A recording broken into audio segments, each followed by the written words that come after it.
bahwa dengan disahkannya Undang-Undang TPKS maka peran UPT-DPPA itu benar-benar tersebutkan di situ gitu ya. Jadi tantangannya tetap aja bahwa ternyata meskipun penambahan tenaga layanan itu ada, tetap kurang juga gitu Mas. Halo, ketemu lagi di Cakrapod, Cakrawikara Indonesia, bersama saya Dirga Ardiansyah, peneliti Cakrawikara Indonesia. Nah, kita lanjut di bagian kedua, masih dengan tema yang sama, implementasi Undang-Undang TPKS di Unit Pelaksana Teknis Daerah Perlindungan Perempuan dan Anak atau UPT-DPPA. Nah, masih bersama kita di sini narasumber kita Ibu Norida Huningsari, psikolog klinis dari Pusat PPA Jakarta. Nah, di bagian kedua ini saya mau nanya-nanya tentang implementasi Undang-Undang TPKS. Baik itu dalam konteks dukungan dari Undang-Undang TPKS yang sudah disahkan selama 2 tahun maupun juga tantangan dan hambatan implementasinya seperti apa. Nah, yang pertama kalau dari implementasi dulu, bagi Pusat PPA Jakarta, bisa dijelaskan dulu nggak setelah Undang-Undang TPKS ini sebenarnya bentuk struktur Pusat PPA itu seperti apa sih? Ada berapa orang psikolog klinisnya, konselornya, kemudian advokatnya kah mungkin? Mungkin bisa dijelaskan?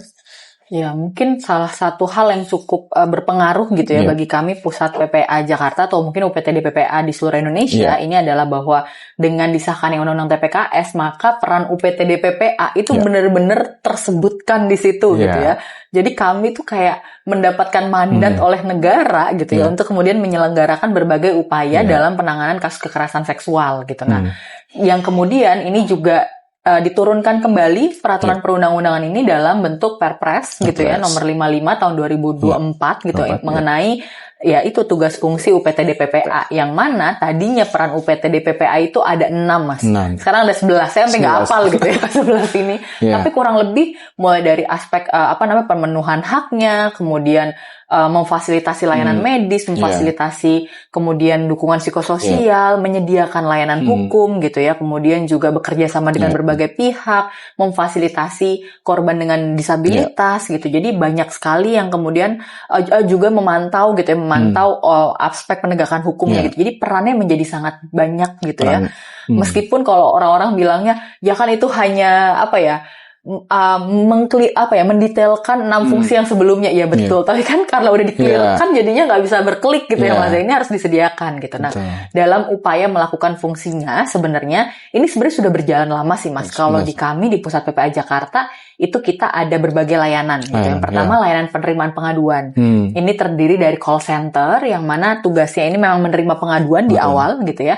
Kemudian ada manajer kasus, case manager gitu yang tugasnya ini sebenarnya melakukan assessment awal untuk menggali kebutuhan korban gitu ya. Kemudian harapan korban, kemudian juga memastikan korban mendapatkan akses tadi sesuai dengan 11 fungsi UPT-DPPA gitu. Nah, dalam melaksanakan tugasnya manajer kasus ini juga didukung oleh pendamping korban.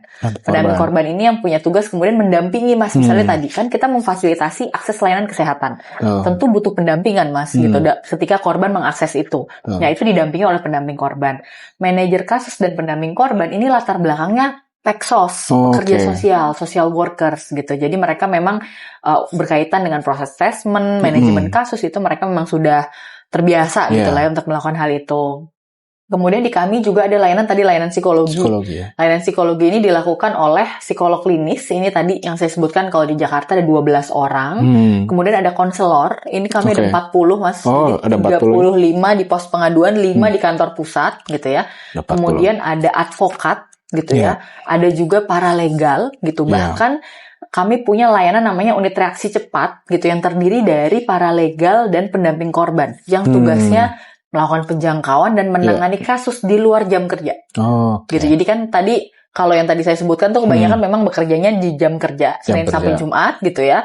Jam 8 sampai jam 4 gitu ya kurang lebih. Tapi kalau unit reaksi cepat ini di luar jam itu gitu ya, itu siap siaga lah gitu untuk kemudian memberikan dukungan atau bantuan gitu. Nah, kemudian tadi di 35 pos pengaduan di setiap posnya itu ada paralegal dan konselor. Gitu. Jadi untuk memastikan bahwa pada saat korban datang ke pos gitu ya, itu tertangani setidaknya dari sisi assessment kebutuhannya gitu ya, kemudian dukungan psikologis awalnya, kemudian konsultasi konsultasi hukum di awal gitu. Jadi itu yang kemudian kami lakukan. Gitu. Jadi seiring dengan penambahan tugas dan fungsi ya dari 6 ke 11 tadi di Undang-Undang TPKS, itu juga menghadirkan juga akhirnya unit-unit tertentu ya, baik itu tadi disebutkan ada kebutuhan untuk menjalankan tugas dan fungsi itu diperlukan manajer kasus, ada pendamping, ada konselor, ada psikolog klinis, ada advokat dan paralegal gitu ya.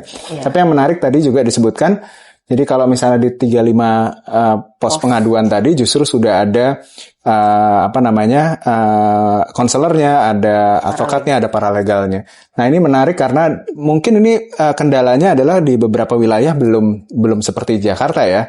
Tapi kalau nggak salah tuh berdasarkan riset di CWI juga, kami menemukan di beberapa daerah, misalnya di Probolinggo misalnya, bahkan itu UPTD PPA belum terbentuk. Nah, dan kemudian psikolog klinisnya belum ada, konselor juga masih terbatas, juga paralegal dan advokatnya malah juga kesulitan atau belum ada. Nah, memang soal Undang-Undang TPKS ini udah sangat baik, tapi memang implementasinya masih ada tantangan. Tapi kalau di Jakarta sendiri, kelihatan tadi ada 40 konselor, artinya udah tersebar di pos pengaduan, ada 5 yang di pusat.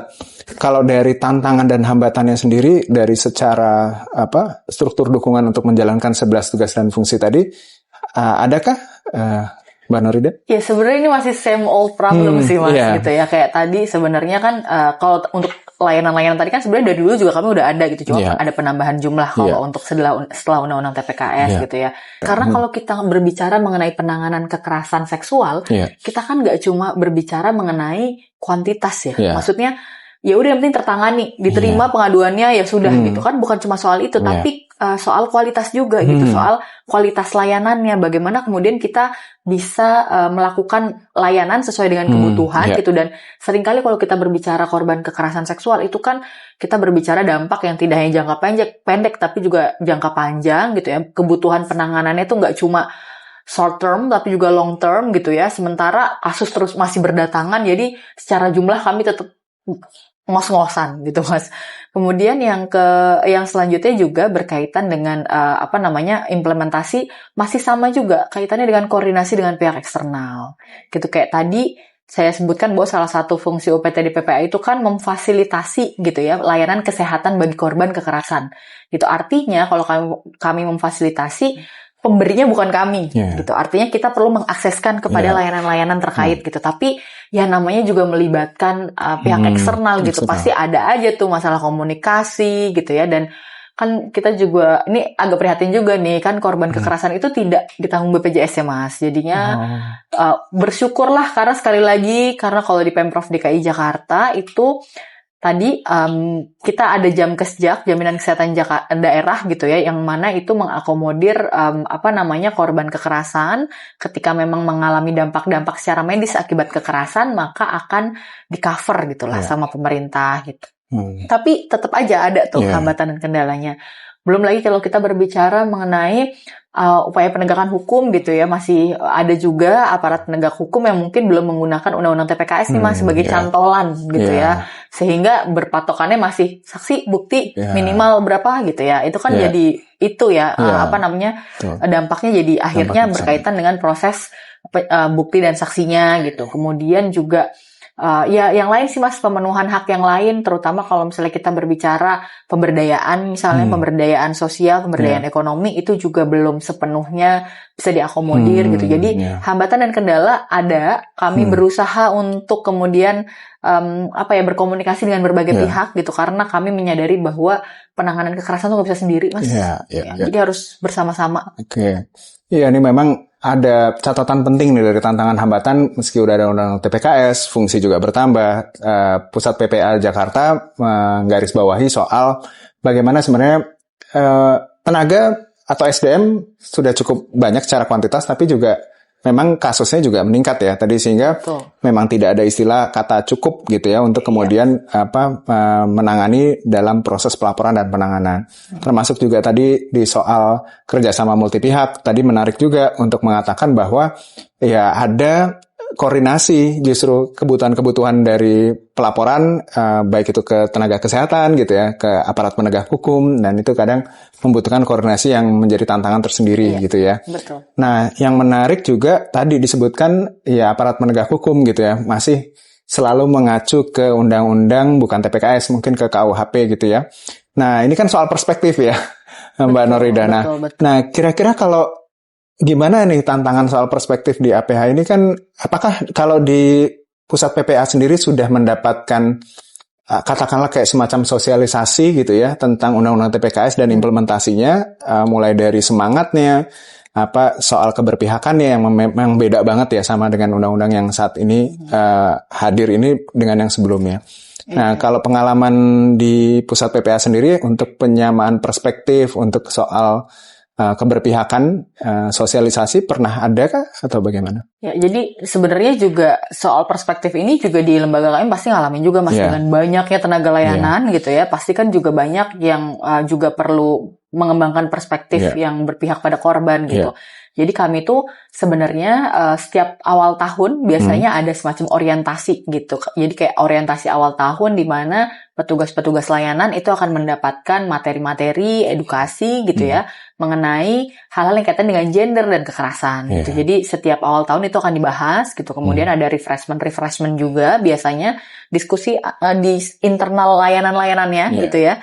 Kemudian juga ada beberapa kali kami diundang juga dalam berbagai sosialisasi mengenai undang-undang TPKS gitu. Bahkan karena kami juga bermitra dengan LPSK. LPSK tuh mengeluarkan buku panduan rehabilitasi psikososial gitu. Jadi nggak cuma membahas bagaimana melakukan rehabilitasi psikososial, di belakangnya tuh dikasih tuh Mas soal undang-undang TPKS gitu ya. Jadi supaya psikolog yang megang buku itu juga baca-baca juga soal undang-undang TPKS gitu. Jadi upayanya sudah ada gitu ya. Tapi memang belum yang semendalam itu gitu. Tapi kami terus berupaya sih, baik dengan anggaran sendiri maupun dengan undangan berbagai pihak gitu ya. Tapi sekali lagi ini yang agak sulit adalah karena mandat kami itu kan untuk penanganan Mas, penanganan kekerasan gitu ya pada perempuan dan anak. Jadi untuk kaitannya dengan pencegahan, kemudian membuka perspektif berbagai pihak, itu perannya bukan di kami, gitu. Perannya ada di dinas sebenarnya. Nah, dinas yang kemudian banyak melakukan sosialisasi ke berbagai pihak, termasuk APH, kemudian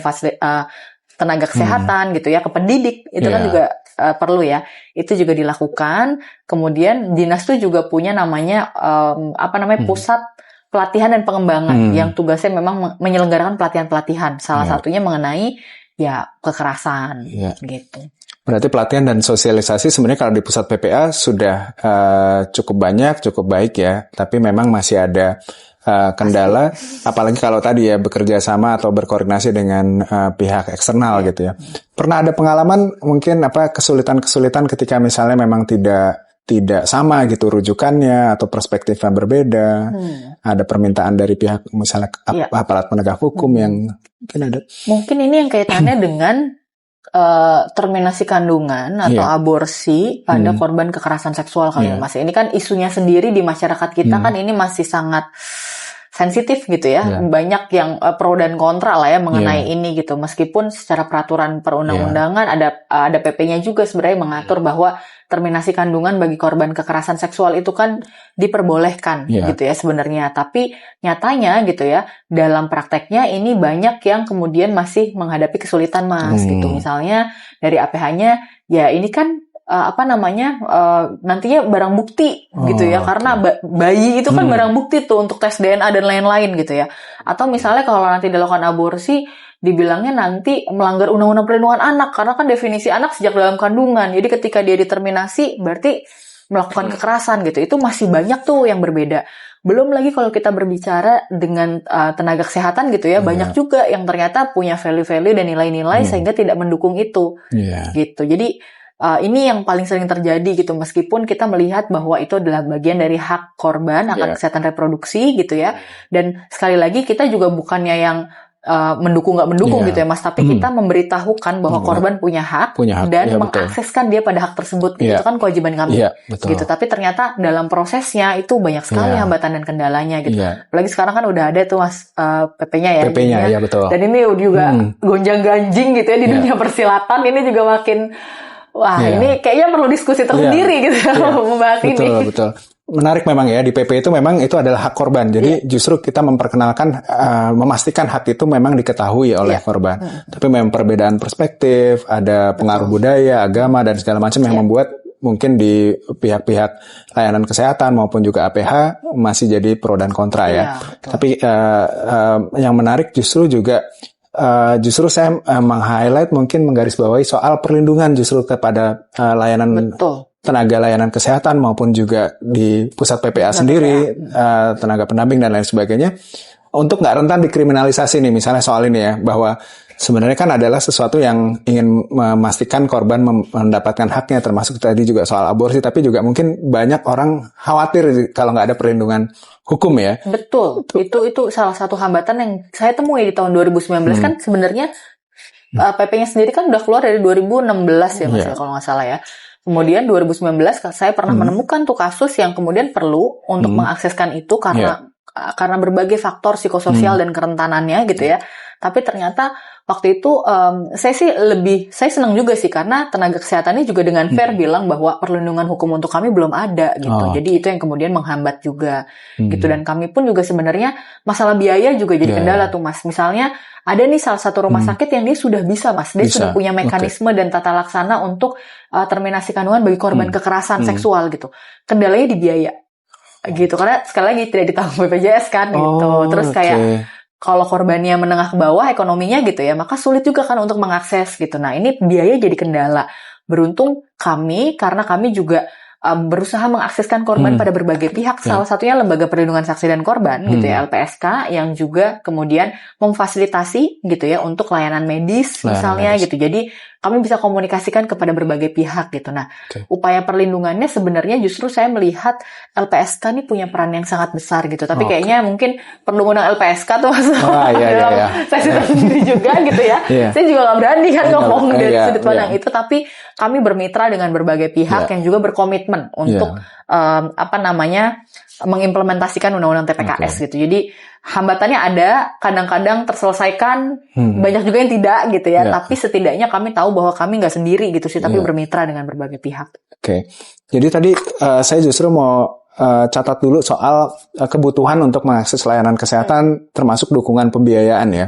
Karena pasti nggak murah juga. Contoh misalnya kita mau melakukan visum, kemudian tadi ya terminasi kandungan, terus kemudian juga mungkin ada tes DNA dan segala macam. Itu pembiayaannya untuk kebutuhan-kebutuhan itu yang tadi dibilang di rumah sakit itu biayanya nggak murah.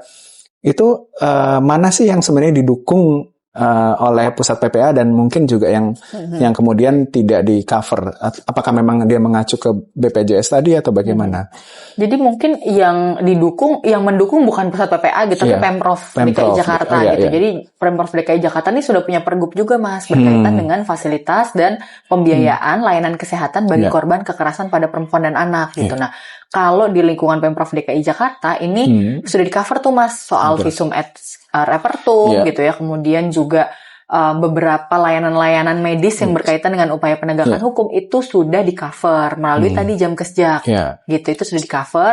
Tapi memang lebih banyak difasilitasinya di rumah sakit milik pemerintah daerah gitu. Nah kalau di rumah sakit yang lebih di atas ya vertikal gitu, rumah sakit vertikal rujukan nasional, itu pun juga sebenarnya bisa gitu. Jadi dengan sistem kayak ya kalau zaman sekarang bilangnya reimburse gitulah ya. Jadi dilakukan kemudian nanti akan berproses ke jam kesjak gitu ya, untuk kemudian diproses gitu. Itu juga bisa sih Mas gitu. Jadi layanannya cukup bervariasi, layanan medis yang kemudian di cover termasuk mediko legal gitu ya. Tapi memang ini masih juga belum optimal gitu untuk mediko legal sudah optimal gitu, tapi maksudnya untuk psikolegal kali ya. Jadi psikiater kayak visum et psikiatrikum itu tuh yang masih agak sulit gitu. Jadi di RSUD kami sih sudah di cover gitu, tapi kan juga ada keterbatasan sarana, jadi seringkali juga perlu melibatkan rumah sakit lain. Nah ini juga ya gitulah Mas, masih ada hambatan dan kendala, tapi pada prinsipnya aspek mediko-legal, psikolegal ini sudah berupaya untuk dipenuhi oleh Pemprov.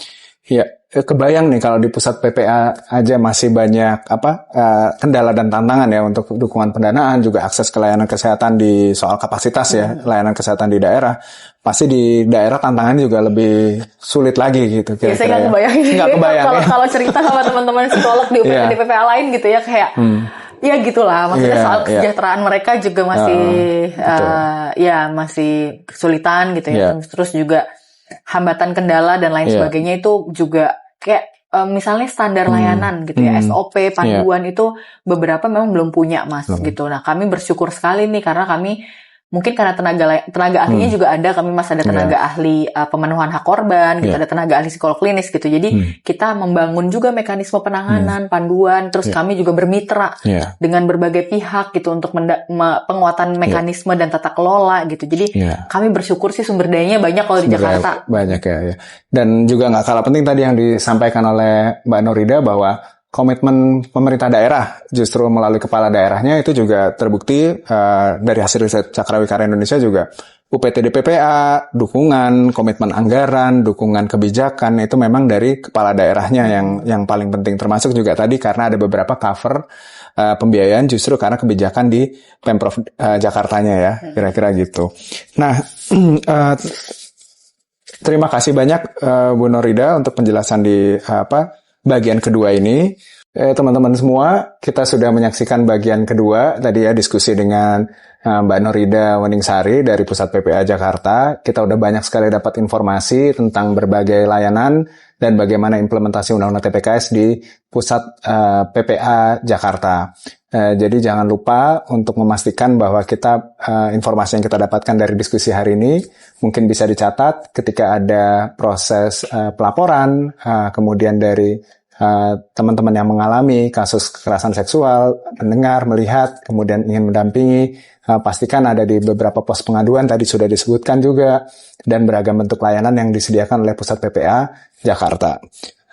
Terima kasih banyak Mbak Nurida Weningsari atas berbagi pengetahuan dan pengalamannya, karena kita sendiri juga tahu masih banyak sekali PR ke depan ya, masih juga mengawal peraturan-peraturan turunan dari Undang-Undang TPKS, tapi kita udah punya yang UPTD PPA. Mudah-mudahan ini bisa menjadi ruang gerak buat kita semua untuk menangani kasus kekerasan seksual di Indonesia. Sekali lagi terima kasih banyak. Terima kasih juga, Mas terima kasih kawan-kawan semua. Sampai ketemu di Cakrapot edisi berikutnya.